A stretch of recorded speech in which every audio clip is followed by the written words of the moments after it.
Shalom Bracha.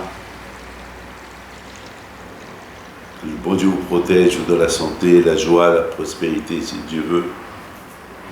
Aujourd'hui, je vais vous raconter une belle histoire, mais il faut savoir une chose. À l'époque, lorsqu'on avait le Beth Amikdash, on faisait là-bas des sacrifices. Des sacrifices.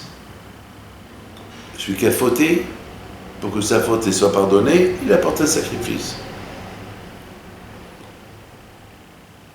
Maintenant qu'il n'y a pas de Beth Amikdash, alors à la place de sacrifice, il y a la prière. Prier. Prier à Kadosh Baruch Hu. Et la prière, elle sert. J'ai vu dans un livre une belle histoire sur Rabbi Haim Pinto Alav Shalom. C'est le rabbin Pinhas Messas de Natania qui la raconte. Un jour, il avait Rabbi Haim Pinto Alav Shalom. Chaque vendredi, il sortait de la maison avec une dizaine de personnes pour ramasser du manger pour les donner aux pauvres.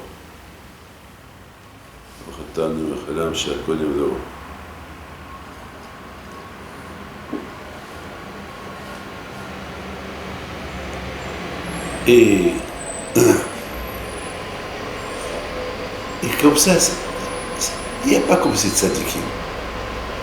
Est-ce que moi, David Pinto, je vais aller taper dans les maisons, ah, Saouda, donne-moi des boulettes, il y a Hajiba. On est loin de là. On a honte de demander du manger aux autres. Et on veut pas salir les mains aussi. Rabbi Haim Pinto Alav Shalom, il va aller ramasser du manger.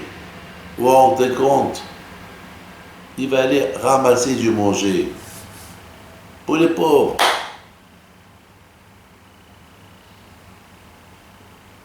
Il arrive chez une femme. Et la femme lui dit, Rabbi, j'ai une coupa que j'ai ramassée avec de l'argent pour toi.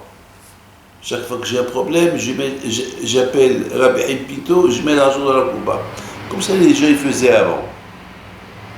Il dit, c'est un conseil que je vous donne. Chaque fois que vous avez, que Dieu préserve un petit problème, prenez quelques pièces, mettez-les dans la coupa. N'importe quelle coupa que vous avez. Et il faut toujours mettre l'argent dans la coupa et mentionner le nom d'un tzaddik. Au Rabbi Shimon Bar Yochai, au Rabbi Meir Baal Nes, au Rabbi David Ben Baruch, Rabbi Haim Pinto, Rabbi Yaakov Zera, voilà, Rabbi Akiba. Mentionnez un nom d'un tzaddik et mettez quelques pièces. Alors cette fois, il dit Rabbi Haim Pinto, j'ai une coupa que j'ai ramassée, voilà. Alors Rabbi Haim Pinto, il prend la coupa, et la femme lui dit, je t'en prie Rabbi, ma voisine, elle est paralysée depuis quelque temps. Malheureusement, à l'époque, quelqu'un qui était malade, paralysé, ou qui a une maladie, eh ben, il va crever avec sa maladie. Il n'y avait pas à l'époque, surtout au Maroc, il n'y avait pas des hôpitaux. D'ailleurs, toutes mes sœurs et mes frères, presque, on est tous nés à la maison de Rabbi Haim Pinto, pas à l'hôpital. Il n'y avait pas d'hôpital, il n'y avait rien. Il y avait des médecins, médecins, qu'est-ce qu'ils vont donner comme médicaments? Les médicaments qu'il y avait à l'époque. Alors,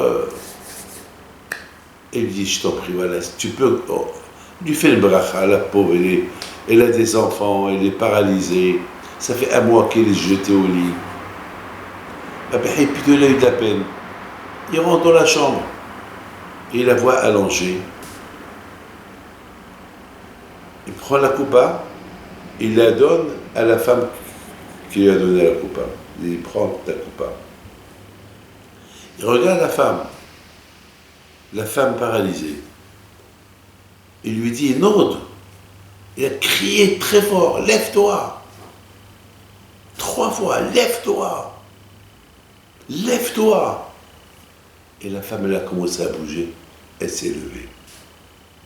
Attends, mais c'est de la folie. Rabbi Haim Pito Alav Shalom, il dit à la femme, alors maintenant que tu as guéri, pour ne pas que tu retombes malade, fais ça et ça et ça et ça et ça. Il se retourne vers la femme qui lui a donné la coupa, lui dit, mais donne-moi la coupa que je t'ai rendue. Alors moi, j'ai écouté cette belle histoire et ça m'a fait chaud au cœur. Les tzadikim, comment ils discutent avec le bon Dieu. Les tzadikim, ils demandent à Kadosh Baruch Hu des demandes. Je veux ça, et le bon Dieu leur donne. Je veux ça, et le bon Dieu leur donne. Et je veux ça.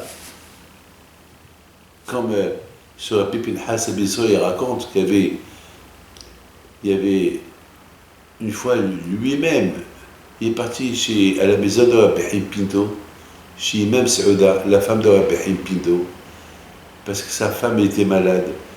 Il a commencé à pleurer. Il a dit, ton mari Rabbi Haim Pinto, il est mort, mais toi tu es une tzadikée, prie pour ma femme, elle a une grave maladie qu'elle guérit. Imam Saouda, il prend une bouteille d'eau et lui donne, il dit, prends cette bouteille, donne-la à ta femme, qu'elle la boit, elle va se lever aujourd'hui, elle va guérir aujourd'hui. Et c'est ce qui s'est passé. Mais comment vous voyez des choses comme ça? Ben c'est ça être tzadikim. C'est ça être tzadikim. Regardez Rabbi Haim Pito Alav Shalom, on lui a donné la coupa de la tzedaka pour ne pas qu'il soit perturbé par l'argent, pour qu'il se concentre dans la prière. Il a rendu la coupa à sa propriétaire pour que dans sa tête elle soit clean, qu'elle soit propre. Parce que l'argent, on fait des mitzvot avec, mais on peut aussi faire des mauvaises choses avec. Mais lui, il voulait se déconnecter de l'argent lorsqu'il prie à Kadosh Baruch Hu. Lorsqu'on prie à Hachem, il faut enlever les idées de l'argent, il faut enlever toute idée de la tête. Et vous allez voir des miracles. Que le bon Dieu vous protège, vous donne la santé. Amen.